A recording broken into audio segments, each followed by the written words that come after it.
בוקר טוב לכולם, ותודה לפרופסור שרגא לוי על באמת ההבנה הכל כך חשובה לחומר שאני עוסקת בו, על עד כמה הגעה לפיק בון מס בזמן הנכון, בצורה הנכונה, היא קריטית להמשך החיים שלנו מבחינת אוסטאופורוזיס, וזה בעצם איזשהו פוקוס של המחקר שלנו, כיצד ניתן באמצעים תזונתיים, זה התחום, להגיע לפיק בון מס או למנוע אי הגעה לפיק בון מס, ואני ארחיב בנושא הזה.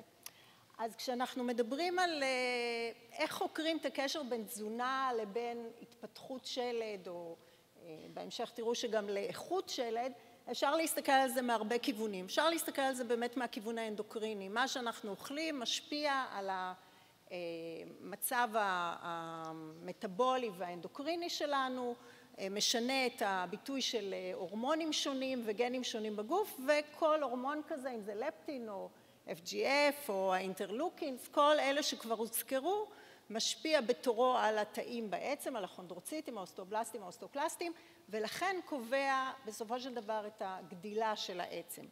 אבל אפשר להסתכל על זה גם מהכיוון של רכיבי המזון עצמם. כשאנחנו שותים קפה למשל, הקפאין עצמו נכנס לזרם הדם, וקפאין היא מולקולה שכשהיא מגיעה לתוך התאים, מתערבת לנו בסיגנלינג של הקסקדה האדרנרג'ית.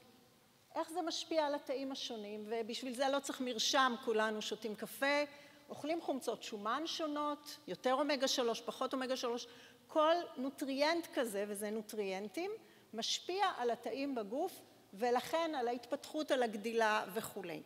אבל אפשר להסתכל על זה בעוד אספקט, וזה באמת אספקט שהגיע יותר ויותר למחקר התזונתי בשנים האחרונות, ונצטט תמיד טוב לצטט מנייצ'ר, אז people do not choose nutrients, אנחנו לא אוכלים נוטריאנטים, אנחנו אוכלים קומבינציה של מזון, והחוקרים צריכים למצוא דרך, ואתם תראו כמה היא מסובכת, לחקור כיצד הקומבינציות האלה, הדיאטה השלמה, משפיעה על הבריאות שלנו, במקרה שלי על ההתפתחות של השלד. ונוסיף לכך שבשנים האחרונות הקומבינציות האלה שאנחנו מדברים עליהן נראות יותר ככה מאשר הקומבינציות הישנות שהורינו והורינו גדלו עליהם, ואנחנו צריכים להבין איך זה משפיע על השלד שלנו.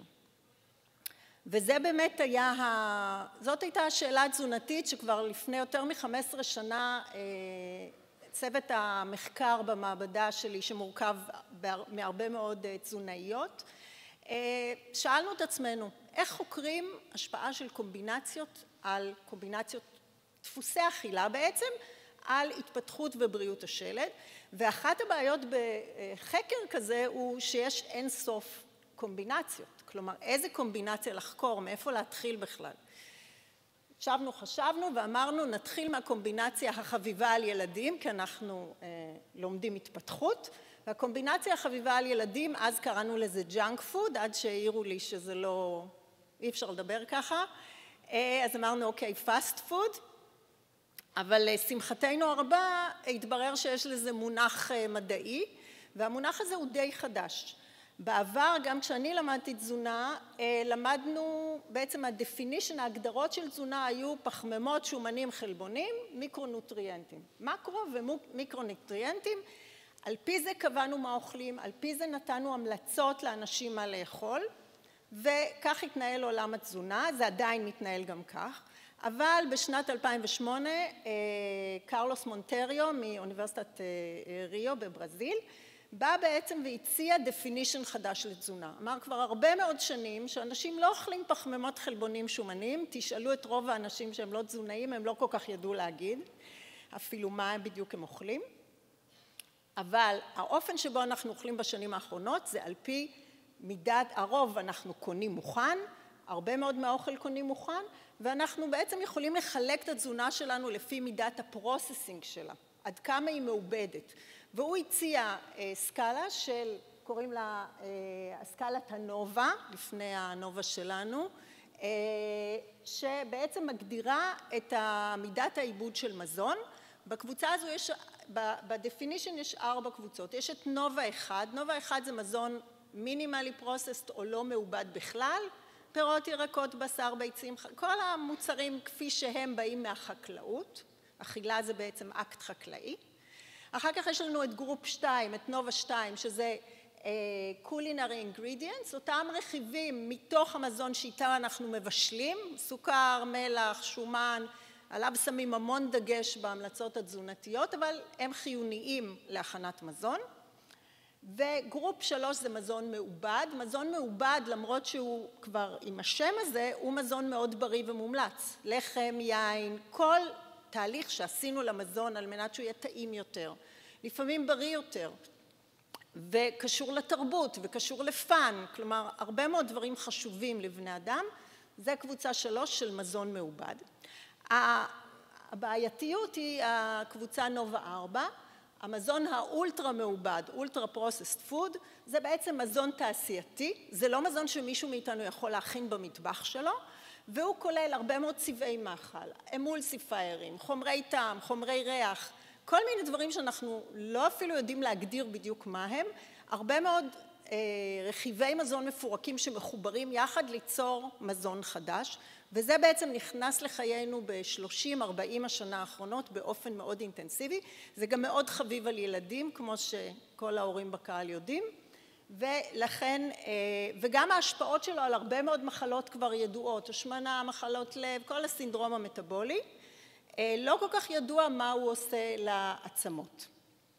אני אתן עוד דוגמה של פרוססינג, אז אם אנחנו לוקחים תירס, אז הוא נובה 1, הוא לא מעובד בכלל. אם אנחנו שמים אותו בקופסה, הוא נהיה קבוצה 3, פרוססט, ואתם יכולים לראות באינגרידיאנס, יש בו תירס, מים, סוכר, מלח, אבל אם אני מכינה מהתירס הזה דוריטוס, אז הוא נהיה קבוצה 4, אולטרה מעובד, ואיך אני יודעת שהוא אולטרה מעובד? תסתכלו על האינגרידיאנס. יש לי פה רשימה באורך של ספר טלפונים, למי שעוד זוכר מה זה ספר טלפונים, וכשאני יורדת אני מגיעה לכל מיני דברים כמו yellow 6 lake, yellow 5 legs, כל מיני חומרים, שמות של דברים שאנחנו באמת לא יודעים מה זה, וזה אולטרה מעובד. וזה גם מאוד טעים, מי יכול לפתוח דוריטוס ולא לסיים את זה. שזו אחת הבעיות עם מזון אולטרה מעובד, הוא עשוי כך שהוא יהיה מאוד טעים, אדיקטיבי ממש. והסופר שלנו מלא מלא באולטרה מעובד הזה. יש לכם רעיון איזה אחוז מהתזונה שלנו היא אולטרה מעובדת? אחוזים? 50, 70, 80 בבני נוער, כלומר זה לא דבר קטן. אז מה שרצינו לעשות בעצם, הניסוי הראשוני המאוד פשוט, היה לשאול כיצד מזון אולטרה מעובד, החביב מאוד על בני נוער, משפיע על הגדילה וההתפתחות של השלד. אנחנו לא עוסקים, לא חוקרים בני אדם, אנחנו חוקרים במודלים פרה-קליניים, כלומר חולדות צעירות, שבאופן מביך הן מאוד מאוד דומות לנו, גם בעצם, גם בתיאבון, גם במערכת העיכול. אז לקחנו חולדות צעירות מיד אחרי גמילה, נתנו להם או את הדיאטה המומלצת לחולדות, או בחרנו מזון מעובד חביב במיוחד על ילדים, גידלנו אותם 6 שבועות, זה מדמה מגיל 2 בערך עד גיל 12, זאת אומרת כל תקופת הגדילה, ועשינו את כל הבדיקות שאני אראה לכם מיד.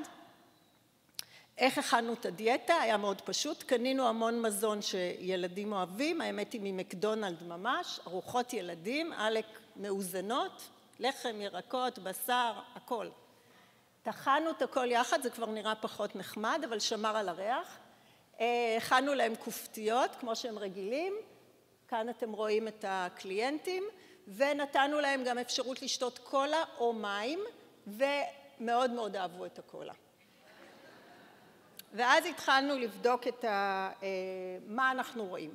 ההפתעה הראשונה הייתה שלא רק שהם לא השמינו החולדות האלה, הם ממש לא גדלו ולא עלו במשקל כמו חולדות הביקורת. הכחול, קו הכחול הוא הביקורת והאדום זה המקדונלד, ואתם רואים ממש סטנטינג, משקל נמוך יותר ואורך קצר יותר של החולדות. בדקנו גם את האורך של עצם הפמור ואת האורך של עמוד השדרה, והן היו קצרות באופן סיגניפיקנטי אחרי 6 שבועות בלבד של התזונה הזו. הסתכלנו כמובן על מבנה העצם במיקרו-CT, מה שמאפשר לנו רזולוציה מאוד גבוהה. בכלל המודל הזה של הפרה-קליני הוא אמנם לא בני אדם, אבל הוא מאפשר הרבה מאוד בדיקות ברזולוציה גבוהה, ואתם יכולים לראות דוגמה לעצם טרבקולרית, כאשר הסקאלה של הצבעים זה סקלת BMD, האדום זה ה-BMD הגבוה, והעצם הטרבקולרית הייתה ממש באיכות נמוכה יותר. הסטטיסטיקות למעלה, אתם רואים שהטרבקולר נאמבר כמעט חצי, העובי של הטרבקולות ירד, תמונה מאוד קיצונית. הסתכלנו כמובן גם על העצם הקורטיקלית, על הפרקציה הקומפקטית של העצם, ושוב אתם יכולים לראות מצד ימין שלכם, שמאל שלכם, את העצם הביקורת עם עצם קומפקטית, רציפה, חולדות צעירות, בריאות, הן צריכות להיות בשיא העצם שלהם, לעומת החולדות שקיבלו את המזון האולטרה מעובד, העצם הרבה יותר דקה, הרבה פחות מינרליזציה, ושוב כל המדדים מובהקים באופן סטטיסטי. אם תסתכלו על BMD, הגרף האחרון, ירידה של כמעט 30% ב-BMD, רק כתוצאה מהדיאטה הזו. עוד תוצאה קיצונית בחתך טרנסברסלי בעצם הקומפקטית, אתם יכולים לראות עד כמה היא דקה יותר במזון האולטרה מעובד ומלאה בחורים. זו הגדרה של אוסטאופורוזיס במידה רבה. עצם מלאה בחורים בחולדות צעירות. 6 שבועות של הדיאטה, אבל אמרתי שזה מדמה מגיל 2 של ילדים לגיל 12 של ילדים. זאת אומרת, הצלחנו ליצור עצם ממש אוסטאופורוטית בזמן הקצר הזה. כמובן שזה מאוד מעניין אותנו להבין למה, זה חלק מהעניין, ואחד המופעים הקיצוניים שראינו היה בלוחיות הגדילה, האזור שבו העצם אמורה לגדול ולהתפתח. אתם רואים צביעה היסטולוגית של לוחית גדילה בספרנין, באדום זה החלק הסחוסי, אנחנו רואים לוחית נורמלית ואנחנו רואים פלק סחוסי שלא עבר התגרמות, שלא עבר הסתיידות כמו שצריך, בעצם לא הייתה לנו ההחלפה הנכונה לעצם, מסחוס לעצם, מה שמסביר את המדדים הכל כך גרועים של העצם. ראינו את זה גם באלקטרון מיקרוסקופי, את חוסר הסדר בלוחית, את חוסר ההתגרמות. אז אם אנחנו חושבים שהמקור הוא בלוחית הגדילה, זהו, 5 דקות? יאללה. אם אנחנו חושבים שהמקור הוא בלוחית הגדילה, אז אנחנו רוצים לראות מה קורה בלוחית הגדילה, ולכן עשינו טרנסקריפטום של לוחית הגדילה, מי הם הגנים שמשתנים. ראינו כמובן שינויים רבים, גם בסיגנלים ספציפיים לשלד וגם בסיגנלים כלליים יותר, ואנחנו קצת נרוץ על זה. הרבה מאוד שינויים באקסטרצלולר מטריקס, יותר סינתזה של אקסטרצלולר מטריקס, ולעומת זאת אין שינויים באותם אנזימים שאמורים לעשות דגרדציה של המטריקס. זאת אומרת, יש לי יותר ייצור של מטריקס ופחות פירוק שלו, מה שמאפשר את האוסיפיקציה. ראינו גם שינויים בגנים שקשורים לפרוליפרציה ודיפרנציאציה בכונדרוציטים בלוחית הגדילה, וגם זה מתקשר לפנוטיפ שראינו. אז עד כאן אמרנו, יש לי סטנטינג, יש לי הפרעה מטאבולית, יש לי בון קואליטי מזעזע, וראיתי גם כמה סיבות בסחוס שיכולות להסביר את הדבר הזה. אבל אז, עד עכשיו שיבחתי את העניין של להסתכל על קומבינציות, עכשיו מה הבעיה בקומבינציה? ברגע שאתה בודק קומבינציה של מזון, עולה השאלה, בסדר, אבל מתוך הדברים האלה, מי גרם לפנוטיפ המזעזע? האם זה הקולה, האם זה המקרונוטריאנטים, האם המיקרונוטריאנטים, ואז באמת ערכנו עוד סדרה של ניסויים כדי לענות על זה. אז עשינו ניסוי שבו בדקנו רק את הקולה, ולמרות שכתזונאית אני נורא רוצה להגיד לכולם לא לשתות את המשקאות האלה, אבל הקולה לא נתנה את הפנוטיפים הגרועים האלה, נתנה קצת השמנה. עשינו ניסוי ששאל האם זה המקרונוטריאנטים הלא מאוזנים, פעם רק השמן, פעם רק הסוכר, וגם כאן התשובה שזה לא היה המקרונוטריאנטים. אמרנו, אוקיי, אז זה המיקרונוטריאנטים. אז הכנו ניסוי שבו אי אפשר לפרק לכל מיקרונוטריאנט, זה צריך את כל החולדות שבעולם. הלכנו בגישה הפוכה, אמרנו ניקח את המזון, את האולטרה פרוססט, ונתאסף אותו עם המיקרונוטריאנטים לרמה של הקונטרול, וזה לא מגה דוזות. ותראו איזה יופי, פחות חורים בעצם, אתם רואים את ה-UPF עם המולטי ויטמין, לוחית גדילה כמעט נורמלית, זהו, לא הבאתי לכם עוד. אוקיי, וגם פרמטרים של עצם היו יותר טובים. אמרנו, איזה יופי, אפשר להציל, בוא ניתן אוכל זבל ונתאסף אותו היטב בוויטמינים מינרליים. אבל אז הסתכלנו בכליות, וכאן אתם רואים צביעה היסטולוגית של כליות, כאשר הצביעה השחורה זה למינרליזציה. ומה שאתם רואים פה זה מינרליזציה של כליות בחולדות צעירות שקיבלו מזון אולטרה מעובד עם מולטי ויטמינים. במזון האולטרה מעובד לבד לא היה מינרליזציה, אבל כשהוספתי על גבי האולטרה מעובד את הוויטמינים מינרליים, הכליה לא הצליחה בעצם לנהל את זה ולווסת, וקיבלנו אבנים בכליות של חולדות צעירות. אז אפשר להציל את העצם, יש לזה מחיר שאני לא בטוחה ששווה לשלם.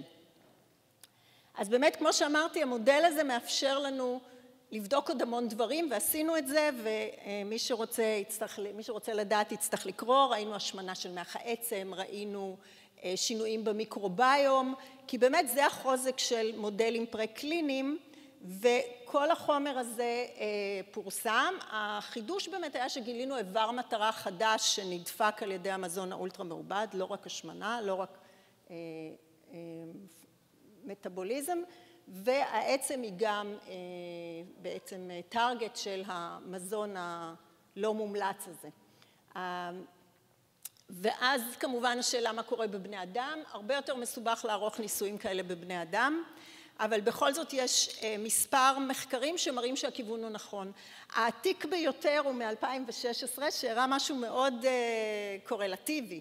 הוא הראה שילדים בבריטניה שגרים במקומות שקרובים יותר היה לזה איזה שם מכובס, אבל למקומות שמוכרים ג'אנק פוד, ה-BMD שלהם היה נמוך יותר מאשר ילדים שגרים באזורים מרוחקים מג'אנק פוד. חלש, אבל רמז. ממש לפני שנתיים יצא מחקר מאקוודור שבדקו באזורים מבודדים באמזונס, הלכו ועשו להם שאלוני תזונה, ומצאו קשר בין אלה שאכלו יותר אולטרה מעובד, זהו נגמר, יותר אולטרה מעובד לעומת אלה שאכלו פחות, ויותר ויותר מחקרים יוצאים ומראים את הקשר הזה שאנחנו ראינו בחולדות. ולסיום, באמת מחקר כזה תלוי בעבודה של המון סטודנטים, יש כאן 4 PhD ועוד איזה 5 מאסטרים שעבדו על החומר הזה, אז תודה להם ותודה לכם על ההקשבה.